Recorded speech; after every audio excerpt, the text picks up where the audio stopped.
سلام، امیدوارم که حالتون خوب باشه. فرشید سهراب هستم، نوازنده و مدرس ساز استنتور. تو این ویدیو قصد داریم قطعه شماره 26 از کتاب گلنار استاد پشنگ کامکار رو کار بکنیم. قطعه چو مرغ شب، قطعه فوق العاده زیبا و پر احساسی هست. امیدوارم که بنوازید و از نوازندگیش لذت ببرید و دیگه چیزی نمونده که این کتاب تموم شه. 4-5 تا قطعه دیگه بیشتر نمونده. آفرین به شما که تا اینجا همراه بودید. همینطور ادامه بدید، پر انرژی و مطمئن باشید که به جای خیلی خوبی میرسه اگر که همینطوری با هم دیگه پیش بریم و ادامه بدیم.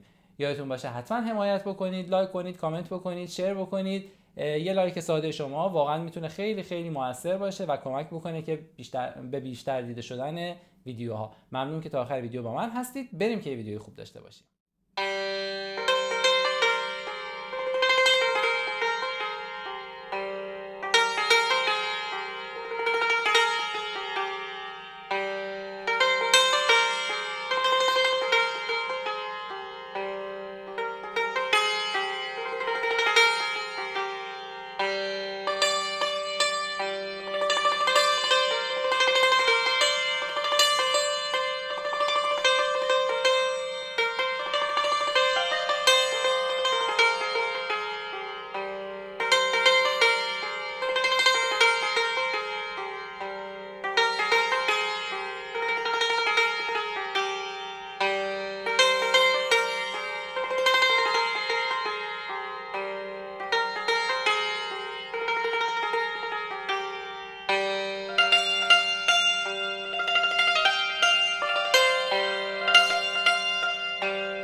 خب این قطعه چو مرغ شب 6/8 و خب 6/8 سنگینی هست. یعنی توی باور همه اینطوری هست که وقتی قطعه 6/8 داریم یعنی قطعه شاد داریم، ولی واقعا اینطوری نیست. خیلی از 6/8 اتفاقا خیلی آروم و خیلی غمگین هستن.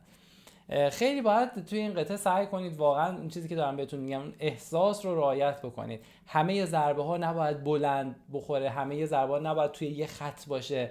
بعضیاش آرومتره، بعضیاش بلندتره. باید اولا چیزی که من میذارم سعی کنید گوش بدید، یعنی متوجه بشید که چطوریه و بعد شعرش رو توی ذهن بیارید و ببینید که کجاها شعر خونده میشه، کجاها نمیشه.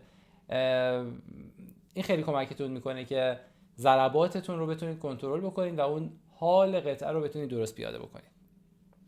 خب میریم از اول. نوتامون هست یه سول زرد، نوتایی که تو پرانتزه میدونید رو شعر خونده نمیشه. یه سول زرد و بعد داریم سی دو، دو ره سی لا، دو لا سی، سی دو لا سول، سول، سول سی، سی دو لا سول، سی لا سی لا سول سول. این جمله اولمون هست که 4 تا میزانه. اجراش میکنم.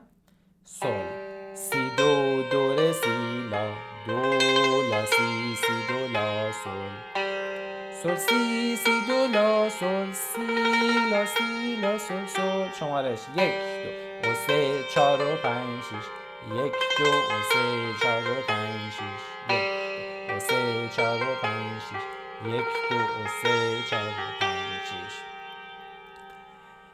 6.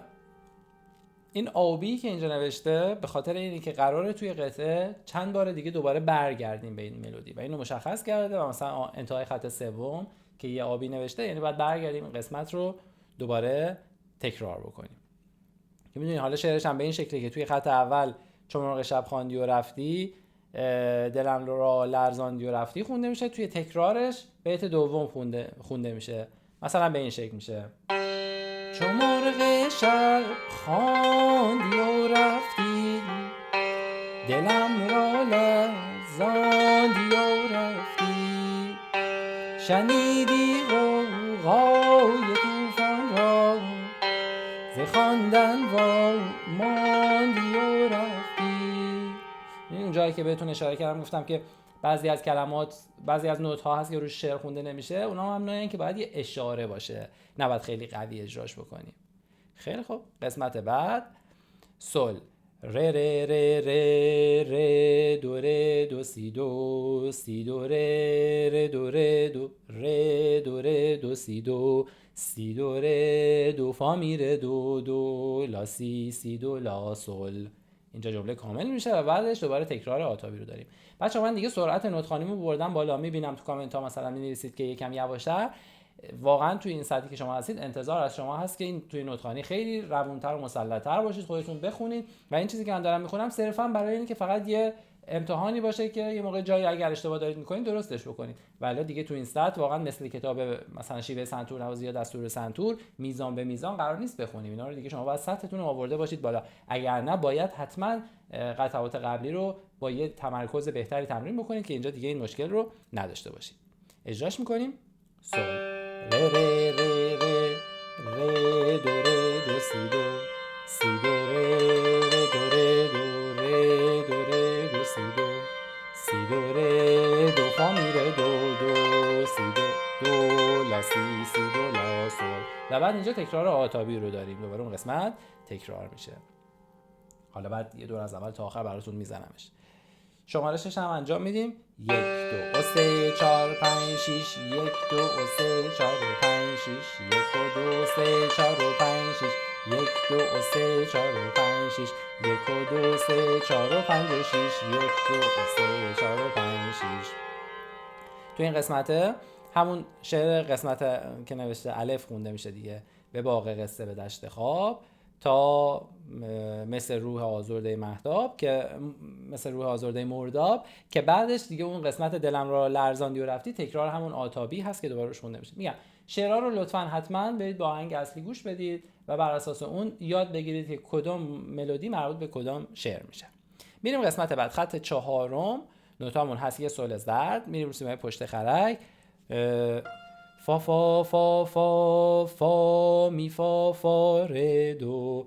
حواستون به می کرونوم بمولی که اینجا داریم باشه. می که کرونه خرک اول پشت خرکه، ولی تریل ره رو که نوشته با می بمول باید ره رو با می خرک هشتم سفید تریل بگیریم. تریل رو هم 4 تایی میزنیم.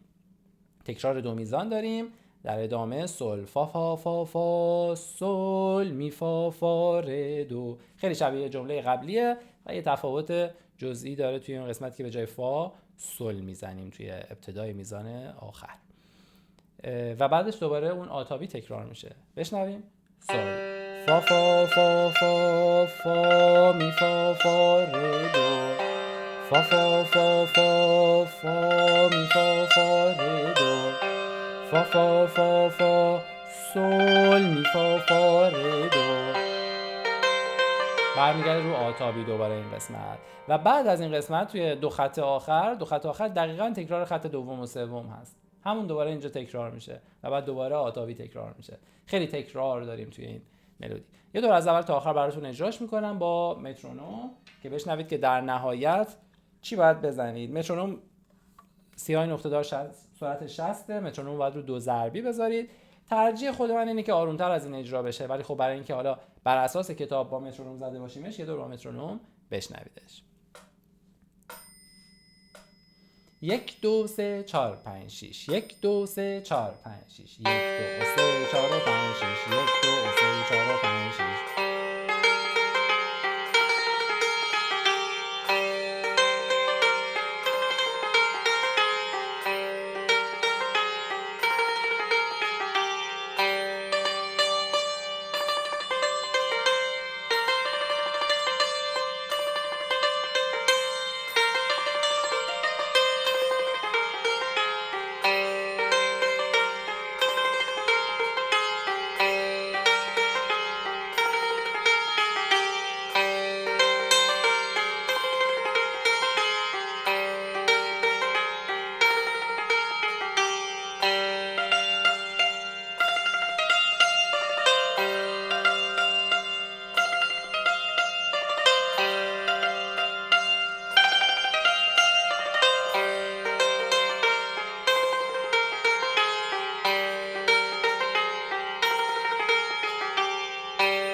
مترونوم. ولی چیزی که بهتون گفتم، مثلا من خودم اگه قرار باشه اجراش بکنم، البته کاملا سلیقه‌ای میتونه باشه، ولی ترجیح میدم که این مقدار آرومتر بزنم که این مقدار بتونم حس و حالت بهتری به قطعه نشون بدم. مثلا همون قسمت اولش رو، چیزی که من نظرم باشه اجرا بکنم اینه.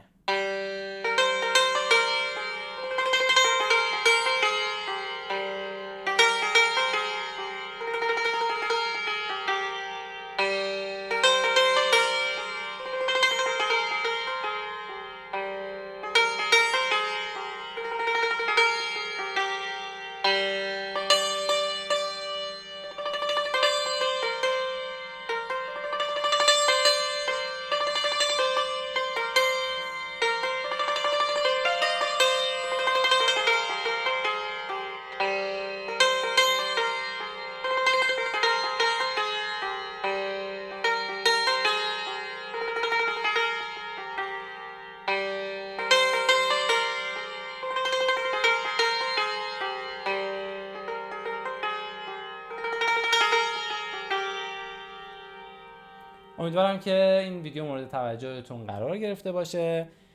دیگه کم کم وقت این هست که سعی کنید وقتی که ساز میزنید، علاوه بر این که به نوت ها توجه میکنید، به حالا کشش ها و ریتم ها و اینها، اصول و قواعد، یه مقدار به صدایی که از سازتون در میاد بیشتر توجه بکنید. نوع ضربه زدناتون، شدت و ضعف ضربه ها، که یه حس متفاوت رو سعی کنید توی اجراتون پیاده بکنید و نشون بدید. ممنون میشم که لطفاً حتما حمایت بکنید، لایک بکنید، شیر بکنید، کامنت بکنید که این مسیر رو پر انرژی با هم دیگه ادامه بدیم. خوب و خوش باشید.